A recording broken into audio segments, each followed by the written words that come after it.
तो सरकार है तो सरकारी ही भाषण तो होगा, और क्या होगा। देखिए ब्रजेश जी, आदरणीय राष्ट्रपति महोदया जो है देश के सबसे बड़े सर्वोच्च संवैधानिक पद पे बैठी हैं, इसलिए मैं उनके खिलाफ नहीं कुछ कहना चाहता, क्योंकि बोल उनके थे, शब्द किसी और के थे। ये सरकार के द्वारा तैयार किया हुआ जो है भाषण था, जिसको आदरणीय राष्ट्रपति महोदया ने पढ़ा, जो कि पूरी तरीके से एक झूठ का पुलिंदा था। अगर कहीं मार्किंग होगी तो 10 साल के अगर कार्यकाल के अगर आप इनको हमसे अगर आप कहेंगे तो कहीं अगर माइनस मार्किंग हो रही होगी तो मैं इनको मार देने का काम करूंगा। ये $5 ट्रिलियन की बात कर रहे हैं, ये देश को 5वीं अर्थव्यवस्था बनाने की बात कर रहे हैं। अरे जब देश हमारा 5वीं अर्थव्यवस्था की तरफ जा रहा है तो आज हमारा किसान बदहाल क्यों है? बेरोजगार जो है रोजगार के लिए क्यों तरस रहा है? अरे जिस देश में 80 करोड़ लोगों को आप मुफ्त में राशन दीजिए, उसकी अर्थव्यवस्था के बारे में हम आप क्या कह सकते हैं? ये संगोल कहां से उठ गया?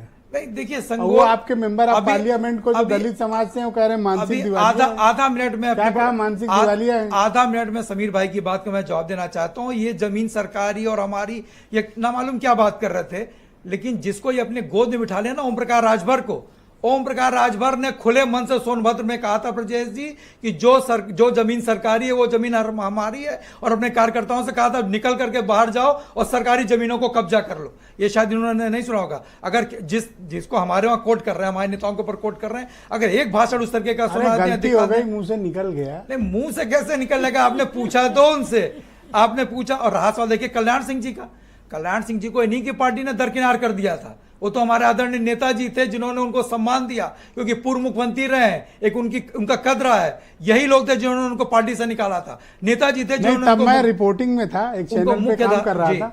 मैं खुद इस घटना को देखने कल्याण सिंह के घर पहुंचा था जी। मुलायम सिंह और अमर सिंह आए थे और उनको लाल टोपी पहने। नेताजी व्हीलचेयर पे मैं था उस वक्त, मैं व्हीलचेयर पे गए थे और मास्क लगा के गए थे। सबने देखा था, देश दुनिया ने देखा था। अभी नहीं देख पाते इन्होंने, पता नहीं। लेकिन उनकी एक शिकायत है कि भाई जब उनकी मृत्यु हुई तो 2 फूल चढ़ाने जाना था, क्यों नहीं गए?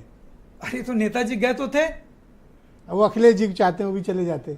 अब इनसे ये भी तो पूछिए कि कल्याण सिंह जी को उन्होंने दरकिनार करने का काम क्यों किया था? कल्याण सिंह को क्यों उन्होंने पार्टी और आप लोग इतना गलत काम किए, पद्म विभूषण कैसे मिल गया आपको? तो किसने गलत किया है, किसने सही किया है, वो उत्तर प्रदेश की महान जनता ने भी दिखा दिया। किस तरीके से इनको, इनके 7 साल के इनके काम को और 10 साल के इनके केंद्र के कामों को किस तरीके से उत्तर प्रदेश की महान जनता ने नकार दिया। वो संविधान बचाएंगे ना, वो तो लगे सरकार में है। क्या आपको उन पर विश्वास नहीं है? भाई हम कहां संविधान को खतरे में, हम बता रहे हो संविधान को कौन बर्खास्त कर सकता है, कौन खारिज कर सकता है, वो तो इन्हीं के लोगों ने कहा था।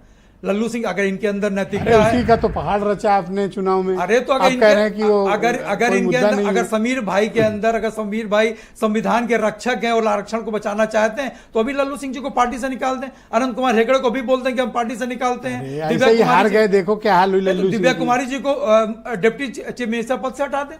उन लोगों ने कहा, हमने क्या कहा? ऑल राइट में आसिफ